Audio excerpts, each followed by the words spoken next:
अध्याय 04 द्विघात समीकरण, क्वाड्रेटिक इक्वेशन, द्विघात समीकरण। इस चैप्टर में हम प्रश्नावली 4.1 की स्टार्ट किए थे। उसके पहले प्रश्न में 8 भाग थे, उन सबको कर लिए थे। और इसके पहले वाले जितने भी चैप्टर है 1, 2, 3 वो सब कर चुके हैं। वो सब देखने के लिए आप प्लेलिस्ट को फॉलो कर सकते हैं। ठीक, देखिए प्रश्नावली 4.1 में हम लोगों ने मानक रूप क्या होता है इसके बारे में पढ़ा था और पहले प्रश्नों के सभी भागों को हल किया था। अब स्टार्ट करते हैं उसके आगे दूसरे प्रश्न से। प्रश्नावली 4.1 का दूसरा प्रश्न, और दूसरे में पहला प्रश्न हमें देखना है क्योंकि इसमें भी पहला दूसरा करके ऐसे दिया हुआ है। तो देखिए प्रश्न पढ़ते हैं। एक आयताकार भूखंड का क्षेत्रफल 528 मीटर स्क्वायर है और क्षेत्र की लंबाई मीटरों में चौड़ाई के 2 गुने से 1 अधिक है। हमें भूखंड की लंबाई और चौड़ाई ज्ञात करनी है। इसमें सबसे पहले प्रश्न का निर्देश दिया हुआ है कि निम्न स्थितियों को द्विघात समीकरणों के रूप में निरूपित कीजिए। दूसरा में 4 प्रश्न हैं और चारों में बस हमें द्विघात समीकरण बना के छोड़ देना है। बस यही द्विघात समीकरण के रूप में निरूपित करना है। तो देखिए जो प्रश्न हम पढ़े, इस प्रश्न में पूरा जो खेल था किस पे था? चौड़ाई के 2 गुने से 1 अधिक है। कौन? लंबाई। लंबाई चौड़ाई के 2 गुने से 1 अधिक है। तो यहाँ पे हम मान लेते हैं कि चौड़ाई कितना है? x है। तो माना आयताकार भूखंड की चौड़ाई x मीटर है। सब मीटर में ही दिया हुआ है, x मीटर। अब आयताकार भूखंड की जो लंबाई है वो प्रश्न में बोला है, उसी के हिसाब से कर देंगे। लंबाई क्या बोला है? जो चौड़ाई है इसके 2 गुने से, यानी 2 गुने से कितना अधिक है? 1 अधिक है। ठीक, और इस आयताकार भूखंड का क्षेत्रफल हमको दिया गया है 528 मीटर स्क्वायर। तो लिखेंगे आयताकार भूखंड, भूखंड यानी भूमि का खंड यानी टुकड़ा हिस्सा। आयताकार भूखंड का जो क्षेत्रफल है वो कितना है? 528 मीटर स्क्वायर। 528 मीटर स्क्वायर भी लिख दे रहे हैं। अब देखिए आयत का क्षेत्रफल होता क्या है? तो आयत का क्षेत्रफल होता है लंबाई गुणे चौड़ाई, लंबाई गुणे चौड़ाई। और ये हमको दिया हुआ है 528। अब लंबाई कितना है भाई? लंबाई 2x प्लस 1 है, तो बन गया 2x प्लस में 1। चौड़ाई कितना है? x हो गया, ये आपका मिल जाएगा 528। मल्टीप्लाई कराएंगे जब x से तो हो जाएगा 2x स्क्वायर प्लस में यहाँ पे हो जाएगा x इज इक्वल टू 528। तो 2x स्क्वायर प्लस x ये इधर आएगा तो माइनस 528 बराबर 0। बस यहाँ पे x का मान अभी नहीं निकालना है, बस हमें द्विघात समीकरण के रूप में बना के छोड़ देना है। अगली प्रश्नावली में ऐसे प्रश्नों को आगे की ओर हल करना सीखेंगे। जो x हम माने हैं ना, उस x की वैल्यू करी लंबाई चौड़ाई को निकालना भी सीखेंगे। इसमें इतना ही दिया था तो इतना ही किए, कोई दिक्कत इसमें? चलिए अब देखते हैं इसका अगला प्रश्न। पहले आप इसको नोट कर लीजिए।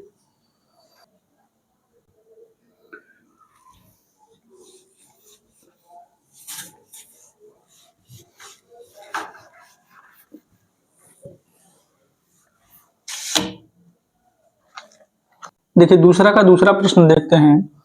2 क्रमगत धनात्मक पूर्णांक का गुणनफल 306 है। हमें पूर्णांकों को ज्ञात करना है। तो बहुत ही आसान प्रश्न है, 2-3 लाइन का है। देखिए तो क्रमागत धनात्मक पूर्णांक बोला है ना, तो हम मान लेते हैं, माना 2 क्रमागत धनात्मक पूर्णांक x तथा x प्लस 1 है। इन क्रमागत कहेगा तो उसमें 1 बढ़ा देंगे। जैसे देखिए हम यहाँ पे अगर 25 लिखे तो इसके ठीक बाद, क्रमागत नहीं ठीक अगला, 25 के ठीक बाद कितना आएगा? 26। कैसे मिला? प्लस 1 किए तब। अगर यहाँ पे हम लिखे 37, इसका ठीक अगला कितना आएगा? 38। कैसे आया? प्लस 1 करने से। तो इसी तरीके से अगर क्रमागत धनात्मक पूर्णांक बोले एक x होगा तो इसका अगला हो जाएगा x+1। और प्रश्न में क्या बोला है, तो इनका गुणनफल जो है अकॉर्डिंग टू क्वेश्चन, ये दूसरे का दूसरा प्रश्न है, इनका जो गुणनफल है यानी x और हम x+1 का गुणा करा दें तो ये दे दिया है 306। गुणा कराइए, x में x से गुणा होगा x स्क्वायर, x में x से कराएंगे x इज इक्वल टू 306, तो x square plus x minus 306 बराबर 0। बस यही हो गया इसका आंसर। ठीक, अब अगला प्रश्न देख लेते हैं। रोहन की माँ उससे कितना साल बड़ी है, तो रोहन की माँ उससे 26 वर्ष बड़ी है। उनकी आयु का गुणनफल अब से 3 वर्ष पश्चात 360 हो जाएगी। हमें रोहन की वर्तमान आयु ज्ञात करनी है, यानी द्विघात समीकरण के रूप में बना के बस हमें छोड़ देना है।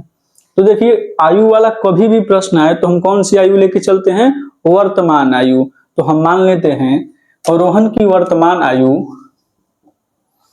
माना रोहन की वर्तमान आयु 1 वर्ष है। वर्तमान आयु कितना है, 1 वर्ष है। तो रोहन की माता जी उनसे 26 साल बड़ी है ना, तो हो जाएगा रोहन की माता का कोई नाम दिया है नहीं, बस रोहन की माँ बोल दिया ऐसे। तो देखिए, रोहन के माँ की वर्तमान आयु, रोहन के माँ की वर्तमान आयु ये 26 साल इनसे बड़ी है, तो x में कितना जोड़ देंगे, 26 देंगे। ठीक, अब पढ़ते हैं प्रश्न को अकॉर्डिंग टू क्वेश्चन। और प्रश्न में क्या बोला है कि अब से 3 वर्ष पश्चात यानी 3 साल बाद दोनों की उम्र बढ़ेगी, उसके बाद इनके आयु का गुणनफल जो है वो कितना है, 300 है। यानी कि दोनों में 3-3 साल बढ़ा दीजिए, x में भी 3 साल यानी कि रोहन की आयु में भी 3 साल, और इनकी जो माता की आयु है ना x प्लस में 26, सॉरी x प्लस में 26, तो इसमें भी 3 साल बढ़ा दिए। अब इन दोनों के आयु का जो गुणनफल है वो कितना है, 360 दिया है क्या, दोनों की आयु का गुणनफल 360 है। अब ये हो जाएगा x प्लस में 3, अब यहाँ पे 1 और 26 3 कितना हो जाएगा, 29 बराबर में 360। अब x में x से गुणा कराएंगे x स्क्वायर, x में 29 से गुणा कराएंगे 29x, 3 में x से गुणा कराएंगे 3x, अब 3 में 29 से करा दे तो 3 और 27 के साथ हासिल 2 और 3 दूनी 6 और 6 2 8 यानी 87 बराबर में हो जाएगा 360। x स्क्वायर और 29 और 3 मिलकर हो जाएगा 29 3 32x प्लस में 87, ये जब इधर आएगा तो हो जाएगा माइनस में 360 बराबर 0। तो x स्क्वायर प्लस 32x और माइनस में देखिए बड़ा ये है माइनस वाला तो माइनस हो जाएगा, 10 में से 7 घटेगा 3 और यहाँ पे होगा 5, तो 15 में से 8 घटेगा 7 और यहाँ पे हो जाएगा 273 बराबर 0। बस दूसरे में जितने भी प्रश्न है ना सबको बस द्विघात समीकरण के रूप में निरूपित करके हमें छोड़ देना है। तो उम्मीद करते हैं कि आपको समझ में आया होगा, ये प्रश्न नोट कर लीजिए है।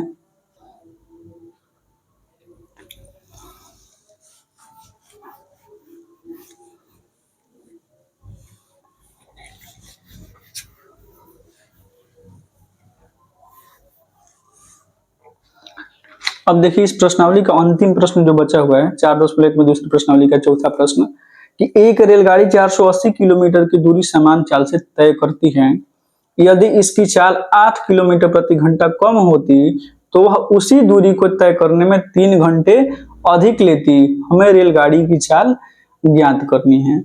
तो अधिकांशतः ऐसे सवालों में जो हमसे पूछता है उसी को हमें स्टार्टिंग में मानना पड़ता है। तो मान लेते हैं कि माना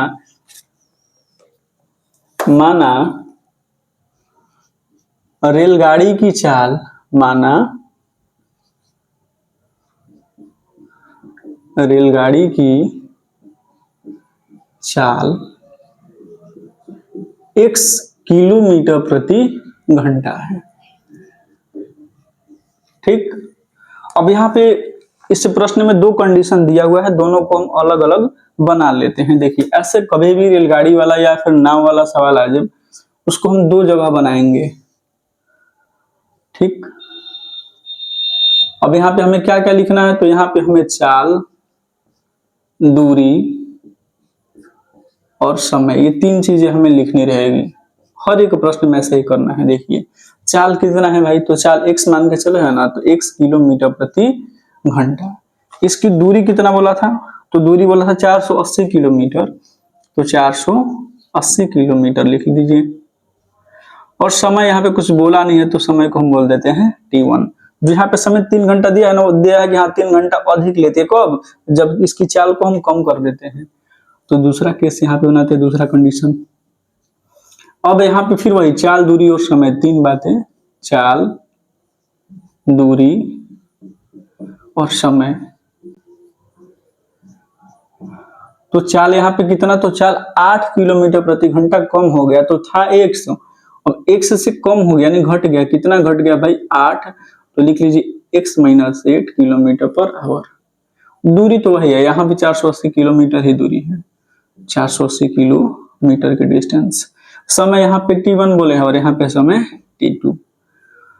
अब आप खुद सोचिए कि यहाँ पे चाल x है और यहाँ पे उस चाल को कम कर दिया है, यानी कि दूरी बराबर हो, एक ही नियत जगह पे कहीं आपको जाना, फिक्स पॉइंट है कि हाँ यहाँ पे जाना है। अगर आप स्पीड बढ़ा के जाएंगे, आपकी स्पीड ज्यादा रहेगी तो जल्दी पहुंचेंगे, नहीं समय कम लगेगा। यदि आपकी स्पीड कम कर दिया जाए तो वही गंतव्य स्थान पर पहुंचने के लिए आपका समय बढ़ जाएगा। धीरे धीरे चलेंगे तो लेट पहुंचेंगे, समय ज्यादा लगेगा, और तेजी से अगर गए तो समय कम लगा, यानी यहाँ पे समय ज्यादा लगेगा और यहाँ पे समय कम लगेगा। इसी बात पे ज्यादा ध्यान देना है कि चाल यहाँ पे कम हो गया तो जो t2 का मान होगा वो ज्यादा होगा, और यहाँ पे चाल x है यानी कि इससे तो ज्यादा है, तो समय यहाँ पे क्या होगा, तो समय यहाँ पे कम होगा। तो एक बात हम जान सकते हैं कि t2 का मान जो बड़ा होगा, किससे बड़ा होगा, t1 से बड़ा होगा। ठीक, इसी पे पूरा सवाल टिका हुआ है। अब देखिए चाल बराबर दूरी बटा समय, फॉर्मूला आप जानते होंगे कि चाल बराबर क्या होता है, दूरी बटा में समय। तो इसको अगर आगे बढ़ा दे, समय यहाँ पे लेके चले जाए, तो ऐसे कह सकते हैं क्या, समय बराबर दूरी बटा चाल, दूरी बटा में चाल। अब यही फॉर्मूला लगा देते हैं, समय बराबर दूरी बटा चाल, यानी इस कंडीशन में अगर हम t1 निकालेंगे, समय निकालेंगे, तो दूरी कितना है भाई 480 किलोमीटर, तो 480 बटा में चाल कितना है x, तो 480 बटा में x। यहाँ पर वही समय निकालेंगे, तो समय बराबर दूरी बटा चाल यानी 480 और बटा में हो जाएगा x माइनस 8। समय का अंतर कितने घंटा का है, 3 घंटे का, यानी यहाँ पे समय ज्यादा लगा, कितना 3 घंटा। तो आप एक बात बताइए, क्या t1 और t2 बराबर है, नहीं, t2 ज्यादा है। t2 कितना ज्यादा है, 3 घंटा, किससे ज्यादा है, t1 से ज्यादा है ना, तो t1 में आप क्या जोड़ दीजिए, 3 जोड़ दीजिए। देखिए जाहिर सी बात है t1 का मान कम है, अब t1 का मान कम है तो इसी में जोड़ेंगे तो t2 के बराबर हो जाएगा। फिर t2 जो है वो t1 से ज्यादा है, कितना ज्यादा है 3, तो 3 इसमें जोड़ दिए। जब यहाँ पे पहुंच गया ना, तो प्रश्न आपका समझिए कि हल हो गया। देखिए कैसे, इसको आगे यहाँ पे बढ़ा देते हैं।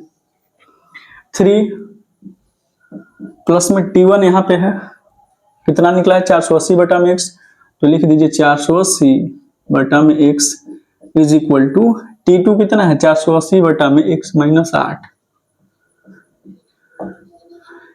3 को यहीं पे छोड़ दीजिए, इधर लीजिए 480 बटा में x माइनस 8, ये प्लस है उस साइड जाएगा तो माइनस में हो जाएगा 480 बटा में x। 3 इज इक्वल टू, अब यहाँ पे एलसीएम हो जाएगा कितना x माइनस 8 और यहाँ पे x माइनस 8 से ये कट गया तो x बचा, x से सब मल्टीप्लाई हो जाएगा 480 में माइनस 480, x कट गया, अब इसका मल्टीप्लाई हो जाएगा 480 का किस में, तो x माइनस 8 में। 3 480 माइनस में यहाँ पे मल्टीप्लाई कराएंगे तो 480 x और माइनस, और यहाँ पे है माइनस, कुछ छूटा है क्या, हाँ एक चीज छूट गया ना जी, देखिए x माइनस से डिवाइड हो जाएगा तो यहाँ पे x है ना जी, तो x के यहाँ पे होगा मल्टीप्लाई। अब ठीक है 480 x माइनस माइनस यहाँ पे हो जाएगा प्लस, 8 से गुणा करेंगे ये 0 हो जाएगा, 18 64 के 4 हासिल 6 और चौका 32 6 38 यानी हो जाएगा 3840, और बटा में अगर इनका भी मल्टीप्लाई करा दे तो हो जाएगा x स्क्वायर माइनस में 8x, ये 480 x यहाँ भी आ गया, देखिए यहाँ पे 480 x छूटा था तो 480 x, ये भी 480, ये प्लस में है माइनस में कट गया। अब इसका मल्टीप्लाई यहाँ पे हो सकता है तो हो जाएगा 3x स्क्वायर माइनस में 3 8 24x बराबर 3840। अब इसको ऐसे लिख सकते हैं 3x² माइनस में 24x माइनस 3840 बराबर 0। अब ये भी 3 है, यहाँ भी 3 से कट जाएगा, ये कटेगा क्या, देखिए 8 4 12 3 15, यानी जोड़ने पे 15, यानी ये भी 3 से कट जाएगा। 3 कॉमन ले लीजिए, x² माइनस 3 8 24। अब यहाँ पे 3 एकम 3, 3 दूनी 6 और 3 8 24 और एक 0 है, इज इक्वल टू 0। अब 3 जब इसके नीचे जाएगा तो 0 में मिल जाएगा, तो हो जाएगा x² माइनस 8x माइनस में 1280 बराबर 0, और यह हो गया आपका आंसर। ठीक, तो कभी भी चाल दूरी वाला अगर समय सवाल है, चाल दूरी समय वाला अगर प्रश्न आ जाए तो दो कंडीशन लेके चलेंगे। पहले तो जो दिया है उसको मान लीजिए कि हाँ रेलगाड़ी की चाल निकालना है, इसको x मान लिए। कंडीशन क्या दिया था कि 480 किलोमीटर चली रेलगाड़ी, ठीक है, कुछ स्पीड इसका x माने उसी स्पीड से चलती है ये। अब इसका चाल अगर कम हो जाए, चाल कम कितना कम भाई, तो 8 किलोमीटर प्रति घंटा अगर कम हो जाए तब ये दूरी वही है, और समय जो है यहाँ पे ज्यादा लगा है। कितना ज्यादा लगा है, तो समय 3 घंटा ज्यादा लगा है। तो बस आपको चाल दूरी समय लिखना है, ये बन गया पहला केस। यहाँ भी चाल दूरी समय निकाल लीजिए, हो गया। समय बराबर कितना हो गया, तो समय बराबर दूरी बटे चाल, फॉर्मूला लगाए दोनों जगह। आप खुद बताइए बेसिक अंडरस्टैंडिंग यहाँ पे क्या होगी कि यहाँ पे अगर चाल कम है तो समय ज्यादा लगा है, तो समय देखिए क्या T2 और T1 बराबर थे, नहीं T1 और T2 बराबर नहीं थे। T2 ज्यादा था, किससे ज्यादा, T1 से 3 घंटे ज्यादा था, तो इसमें जोड़ दिए। अधिकतर यहीं पे गलती बच्चे कर देते हैं ना, तो इस साइड ना जोड़ के इस साइड जोड़ देते हैं। ठीक, तो यहाँ पे बस ये ध्यान देना, बहुत ज्यादा इंपॉर्टेंट बात है, यहीं पे ध्यान देना। अब यहाँ पे T1 T2 की वैल्यू रख दिए, एलएचएस लिए, सॉल्व किए, आ गया आंसर। कोई दिक्कत इसमें? तो उम्मीद करते हैं कि ये प्रश्नावली और यह प्रश्न पूरा आपको समझ में आया होगा। तो आज के लिए इतना ही, और नेक्स्ट वीडियो में हम अगले पड़ाव पे पहुंचेंगे, नहीं 4.2, 4.1 आज खत्म हो गया। अगले वीडियो से हम 4.2 स्टार्ट करेंगे, और उसमें देखेंगे ना कि जो x माने हैं हम स्टार्टिंग में, इस x की वैल्यू क्या आएगी, x की वैल्यू क्या आएगी, उसको हल करना हम सीखेंगे। अगर इसके पहले वाले वीडियो जैसे कि आप वो बहुपद वाला चैप्टर अगर देखे होंगे, शून्यक निकाले होंगे, तो शून्यक एकदम इसी के जैसा ही निकलता था, बराबर 0 करके, लेकिन यहाँ पे उससे थोड़े से अच्छे क्वेश्चन आएंगे। तो आज के लिए इतना ही।